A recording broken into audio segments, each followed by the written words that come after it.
শিরোপা ধরে রাখার অভিযানে নামার আগেই বড় একটি সিদ্ধান্ত নিল চেন্নাই সুপার কিং। অধিনায়কত্বে বদল আনার ঘোষণা দিল 5 বারের চ্যাম্পিয়নরা। আইপিএলে শুরু থেকেই দলের নেতৃত্ব দেওয়া মহেন্দ্র সিং ধোনির জায়গায় আনা হলো ঋতুরাজ গায়কোয়াড়কে। রয়্যাল চ্যালেঞ্জার ব্যাঙ্গালোর বিপক্ষে চেন্নাইয়ের ম্যাচ দিয়ে শুক্রবার পর্দা উঠাবে এইবার আইপিএলের। আগের দিন নেতৃত্ব পরিবর্তন আনার কথা জানিয়েছেন গতবারের চ্যাম্পিয়নরা। 2008 সালের আইপিএলের উদ্বোধনী আসরের আগে নিলামে তখনকার সবচেয়ে দামি খেলোয়াড় হিসেবে ধোনিকে দলে নেয় চেন্নাই। তখন থেকে দলটির অধিনায়ক ছিলেন তিনি। মাঝে 2022 সালের টুর্নামেন্টের শুরুর আগেই চেন্নাইয়ের নেতৃত্ব থেকে সরে দাঁড়ান ধোনি। পরে রবীন্দ্র জাদেজার কাঁধে তুলে দেওয়া হয় আইপিএলের সফলতম দলটির দায়িত্ব। তখন মনে হয়েছিল অধিনায়ক হিসেবে ধোনির অধ্যায় শেষ, কিন্তু সেবার জাদেজার নেতৃত্বে পথ হারিয়ে ফেলে চেন্নাই। আসরের শুরুর দিকেই ম্যাচ জিততে ভোগে তারা। শেষ পর্যন্ত মাঝপথেই নেতৃত্ব ছেড়ে দেন জাদেজা। ফের ধোনিকে নেতৃত্ব নিতে অনুরোধ করেন।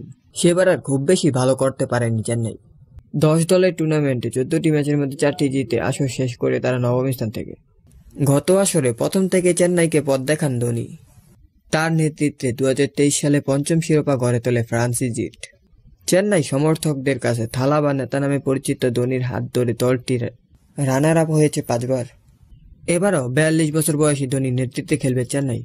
আশায় ছিলেন দলটির সমর্থকরা, কিন্তু হুট করেই শেষ মুহূর্তে নেতৃত্বে বদল আনার কথা জানায় ফ্রান্সিজিট।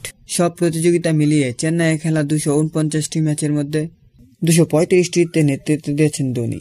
তার নেতৃত্বে 2টি চ্যাম্পিয়ন লিগ টি-20 শিরোপাও জিতেছে দলটি। 2016 ও 17 সালে চেন্নাই নিষিদ্ধ থাকার সময় রাইজিং পুনে সুপার জায়ান্টকে 14 ম্যাচে নেতৃত্ব দিয়েছেন তিনি। সব মিলিয়ে আইপিএলে একমাত্র অধিনায়ক হিসেবে 226 ম্যাচে নেতৃত্ব দিয়েছেন ধোনি। সবচেয়ে বেশি 133 ম্যাচ জিতেছেন তিনি। এখনো 100 ম্যাচও জিততে পারেনি অন্য কেউ। 2020 সালে চেন্নাইয়ে যোগ দেওয়া ঋতুরাজ পরের আসরে উপহার দেন একটি দুর্দান্ত পারফরম্যান্স।